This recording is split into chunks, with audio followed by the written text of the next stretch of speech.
मेघना श्यामलाल और सुजाता की इकलौती औलाद थी, इसलिए वो लाडली भी थी। उसके पिता श्यामलाल किताबों की दुकान चलाते थे। मेघना भी अपनी पढ़ाई पूरी करके अब अपने पिता के साथ ही दुकान पर बैठती थी।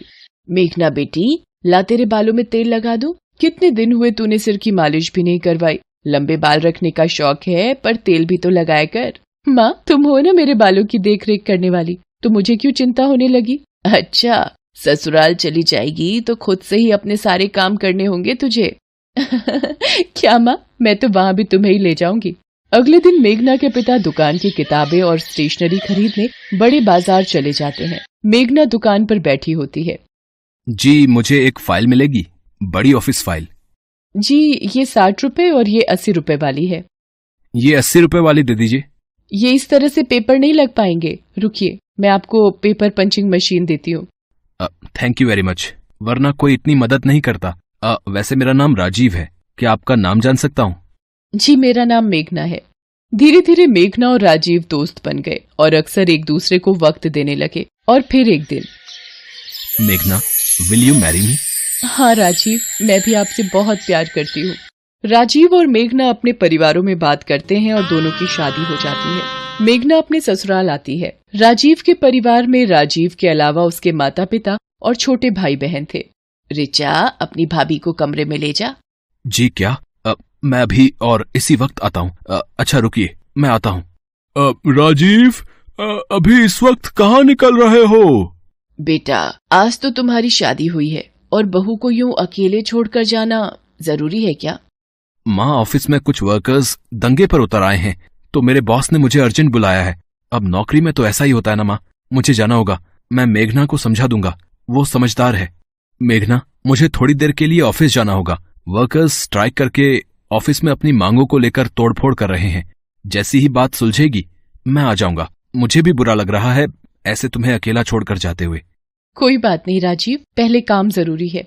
मेघना राजीव को जाते हुए देखती है और कहती है, राजीव सुनो, जल्दी आना। राजीव ऑफिस चला जाता है। अरे माँ, राजीव भैया कहाँ गए? राजीव के ऑफिस में कुछ मजदूरों ने दंगा कर दिया है, इसलिए उसे जाना पड़ा। राजीव ऑफिस पहुंचकर वहां पर वर्कर्स दंगा कर रहे होते हैं। अरे मोहन, सुरेश, ये क्या तरीका है मांगे पूरी करवाने का? इसे मारो सबसे पहले तो, ये मालिक का चहेता है, इसे ही मारो मारो मारो। सब वर्कर राजीव पर डंडे बरसाने लगते हैं। राजीव के सिर पर चोट आती है और वो वहीं मर जाता है। सारे वर्कर डर जाते हैं। अरे मालिक की गाड़ी आ गई, भागो भागो। राजीव, ये क्या हुआ राजीव? सर, ये तो मर चुके हैं। हमें ये बुरी खबर राजीव के परिवार को देनी होगी। बॉस राजीव के घर फोन करके राजीव के मरने की खबर देता है। ये नहीं हो सकता, मेरा राजीव नहीं। पिता का फोन हाथ से छूट जाता है। वो बड़ी मुश्किल से सबको ये बात बताता है। मेरा राजीव, ये क्या हो गया? हमारी खुशियों को किसकी नजर लग गई? भैया, आप हमें छोड़कर क्यों चले गए? कुछ देर बाद मोहित रोता हुआ राजीव की लाश को घर ले आता है। मेघना तो बिल्कुल शांत हो चुकी थी, मानो उसकी जिंदगी रुक गई हो। राजीव, आप मुझसे वादा करके गए थे कि जल्दी वापस आओगे। आपने वादा तोड़ दिया राजीव, आपने वादा तोड़ दिया। मेघना के माता पिता भी आ जाते हैं। पूरा माहौल सदमे में आ जाता है। राजीव का अंतिम संस्कार हो जाता है। बहन जी, क्या कुछ दिनों के लिए हम मेघना को अपने साथ ले जा सकते हैं? जी ले जाइए, कुछ दिन इसका मन बहल जाएगा। माँ, मुझे कहीं नहीं जाना, मैं यही राजीव की यादों के सहारे रहूंगी। तभी राजीव की बुआ दादी कुछ औरतों के साथ आ जाती है। आशा, ये क्या हो गया? राजीव कितनी छोटी उम्र में चला गया। अब रीति रिवाज के मुताबिक मेघना बहू को राजीव की विधवा बनकर रहना होगा। पर बुआ दादी, मुझे ये सब कुछ नहीं पता, तभी तो इन विधवाओं को लाई हूँ। ये मेघना को सब कुछ समझा देंगी। माँ, ये सब करना क्या जरूरी है? माँ, भाभी के साथ ये सब क्या हो रहा है? ये आजकल के बच्चे हमें बताएंगे रीति रिवाज। चलो, तुम लोग मेघना को सफेद साड़ी पहना लाओ, फिर इसके सिर के बाल उतरवाने हैं। माँ, ये बहुत ज्यादा हो रहा है। भैया के जाने की इतनी बड़ी सजा, इसमें इनकी क्या गलती है?